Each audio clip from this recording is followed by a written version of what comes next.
Iran की nuclear को hit करेगा। तो अगर इजराइल की तरफ से ईरान के न्यूक्लियर को हिट किया जाएगा तो फिर ईरान का क्या जवाब होगा? इजराइल जवाबी हमले में ईरान के न्यूक्लियर प्रोजेक्ट्स को निशाना बना सकता है। इसका खतरा खुद ईरान को भी है।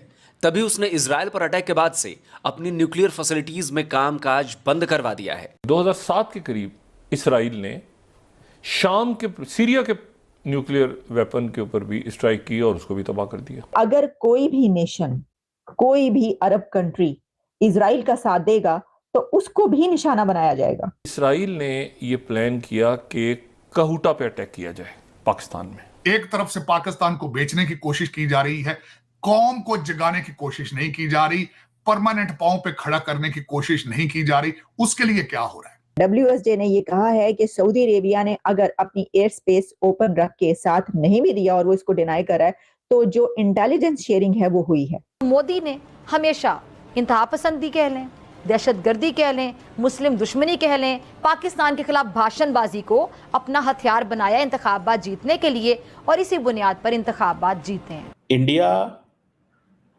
अनियंस भेज रहा यूएई। खतरा ये है कि इजराइल ईरान के न्यूक्लियर फैसिलिटीज को हिट कर सकता है। अब इस वक्त जो खतरा दरपेश है सबको, पूरी दुनिया को, और जो बात की जा रही है और जिसमें यूनाइटेड नेशंस के जो सेक्रेटरी जनरल हैं एंटोनियो गुतेरेस, उनकी तरफ से भी ये कहा गया है कि रेस्ट्रेंट शो की जाए। और इसी के साथ IAEA के chief nuclear watchdog, UN nuclear watchdog के चीफ का ये कहना है कि उनको ये खतरा है कि कहीं ये न्यूक्लियर की जंग ना स्टार्ट हो जाए। इसकी वजह यह है कि कहीं ऐसा तो नहीं होगा कि इजराइल ईरान की न्यूक्लियर को हिट करेगा। तो अगर इजराइल की तरफ से ईरान के न्यूक्लियर को हिट किया जाएगा तो फिर ईरान का क्या जवाब होगा? ईरान ने जो ये कहा कि उसके पास भी ऐसा हथियार है तो उसके पास कौन सा हथियार है, क्या ईरान उसका जवाब देगा? अब प्रॉब्लम ये है कि अगर क्या ऐसा होगा, इजराइल जवाब देगा, इजराइल जब हमला करेगा और उसका हमला कैसा होगा उसके जवाब में ये हो नहीं सकता कि ईरान फिर उसका जवाब ना दे। तो ये जवाब दर जवाब का सिलसिला शुरू हो चुका है। तो इसमें अब एक और चीज जो सामने आ रही है वो ये है कि इजराइल ने अरब नेशन से कांटेक्ट किया है और इजराइल ये चाहता है कि अरब नेशंस जो हैं वो इजराइल के साथ खड़ी हों। नेतन्याहू इस वक्त ये कोशिश कर रहे हैं कि वो अरब नेशंस जिसमें कि UAE, सऊदी अरेबिया, कतर और जॉर्डन, ये तमाम कंट्रीज इजराइल के साथ खड़े हों। कान जो कि पब्लिक ब्रॉडकास्टर है उसकी तरफ से ये खबर दी गई है और ये कहा गया है कि इस वक्त इजराइल की जो कोशिशें हैं वो ये हैं कि वो अरब नेशंस जो है उनको अपने साथ मिलाए। अब कैसे? अरब नेशन से इस तरीके से कि इजराइल ये ख्वाहिश है कि जैसे पहले कंट्रीज जो कि वेस्टर्न कंट्रीज हैं उन्होंने बढ़कर इजराइल का साथ दिया और ईरान की तरफ से जो ड्रोन फेंके गए उनको इंटरसेप्ट किया, तो अगर जो अरब नेशंस हैं वो भी इजराइल का साथ देती हैं तो फिर ईरान के लिए बहुत मुश्किल हो जाएगी। इजराइल जवाबी हमले में ईरान के न्यूक्लियर प्रोजेक्ट्स को निशाना बना सकता है। इसका खतरा खुद ईरान को भी है। तभी उसने इजराइल पर अटैक के बाद से अपनी न्यूक्लियर फैसिलिटीज में कामकाज बंद करवा दिया है। ईरान ने भी साफ चेतावनी दे दी है कि अगर इजराइल ने उस पर हमला किया तो अंजाम बुरा होगा। ईरान ऑब्जर्वर की इस खबर को देखिए, लिखा है ईरानियन पार्लियामेंट की नेशनल सिक्योरिटी और फॉरेन पॉलिसी कमेटी के स्पोक पर्सन अबुल फजल अमोसी ने कहा है कि अगर इजराइल हमला करता है तो ईरान उन हथियारों के इस्तेमाल के लिए तैयार है जो पहले कभी इस्तेमाल नहीं किए गए। यही नहीं, ईरान ने यह भी कहा है कि अगर इजराइल ने एक भी और गलती की तो उसका जवाब देने में दिन या घंटे नहीं बल्कि सेकंड्स का समय लगेगा। अगर ऐसा कुछ भी होता है तो आप समझ सकते हैं कि ईरान और इजराइल के बीच ना केवल जंग शुरू हो जाएगी बल्कि ये बहुत भयानक होगी, जिसमें न्यूक्लियर वेपन्स का भी हो सकता है कि कहीं ना कहीं इस्तेमाल हो जाए। हालांकि ऐसा होना नहीं चाहिए क्योंकि दोनों देशों को पता है, खैर इजराइल के पास तो है न्यूक्लियर वेपन्स लेकिन ईरान के पास अभी घोषित न्यूक्लियर वेपन्स नहीं है। इजराइल ने ऐलान किया है कि वो ईरान के हमले का बदला जरूर लेगा। दुनिया जानती है कि इजराइल अपने ऊपर हमला करने वालों को बख्शता नहीं है। पिछले 193 दिनों से वो गाजा में हमास से जंग लड़ रहा है। शनिवार की रात ईरान ने इजराइल पर एक दो नहीं बल्कि 300 से ज्यादा ड्रोन्स और मिसाइलें दागी थी। इजरायली वॉर रूम के मुताबिक इस हमले में 170 से ज्यादा ड्रोन्स का इस्तेमाल किया गया, 120 से ज्यादा बैलिस्टिक मिसाइल्स छोड़ी गई, यहां तक कि 30 से ज्यादा क्रूज मिसाइल्स भी लॉन्च की गई।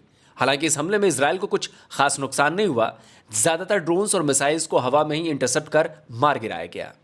इस हमले के बाद से यह तय हो गया था कि इसराइल बदला लेगा, इसराइल ईरान के इस हमले का जवाब देगा। इसराइल के लीडर्स ने भी खुलकर यह कहा कि हमला जरूर होगा, लेकिन कब और कैसे, बस ये तय करने वाली बात है।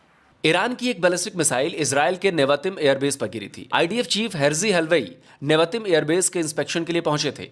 उन्होंने भी इस बात का ऐलान किया कि ईरान को हमले का अंजाम भुगतना होगा। आप अपने सिटीजन्स को जहां भी बैठे हों, आप किसी कीमत पर भी उनको उठाकर वापस अपने मुल्क में ले जाने की सलाहियत रखते हो, या उसका दर्द रखते हो, या उसके लिए कोशिश करते हो, you are a global leader. उसके बाद चीमा साहब, जब G20 को आप सक्सेसफुली ऑपरेट करें, जब आप ब्रिक्स में जाएं, जब आप मोदी साहब और जयशंकर साहब के दौरों को देखें, you are a global leader, you are a global south leader. आप डिजर्व करते हैं उसको। फिर उसके बाद आप अमेरिका की सैंक्शंस के बावजूद रशिया से तेल लें, आप ईरान की सैंक्शंस के बावजूद तेल लें, दुनिया को आंखें दिखाकर, तो आप ग्लोबल साउथ के लीडर हैं। You can say that you are global south leader. उसके बाद चीमा साहब, जिस तरीके से वो अपने डायस्पोरा को प्रमोट करते हैं, जिस तरीके से अपने डिजिटल भारत की प्रोडक्ट्स को प्रमोट करते हैं, जिस तरीके से उन्होंने भारत के रुपए को प्रमोट किया है, जिस तरीके से वो अपने जहां गए हैं मोदी साहब, आज तक उन्होंने कभी डायस्पोरा को निग्लेक्ट नहीं किया। चाहे ऑस्ट्रेलिया हो, चाहे अमेरिका हो, चाहे कोई डेवलपिंग कंट्री हो, चाहे खलीज हो, तो उन्होंने हमेशा जाके डायस्पोरा प्रमोट किया। उसमें ये तो एक इस list of things how they can call themselves a global south leader. और इनका मैंने बड़ी डिटेल से पढ़ा है, खासकर इसी, बल्कि मैंने कई चीजें इसके साथ मैंने बता भी दी हैं आपको कि what is in their manifesto of BJP और वर्सेस। मैं बल्कि इसको मुसलसल इस तनाजर से देखता हूं कि कांग्रेस जो है वो लेबर पार्टी है, डेमोक्रेट पार्टी है, और BJP is a business friendly far right और republican party. This is how I compare them with. और मेरे ख्याल में list of accomplishments, huge accomplishments of Modi period of last 10 years, और वो ही हैज बिकम इनविंसिबल, अनडिफीटेबल। उनको डिफीट करना और रिप्लेस करना, it is not possible, it is not possible.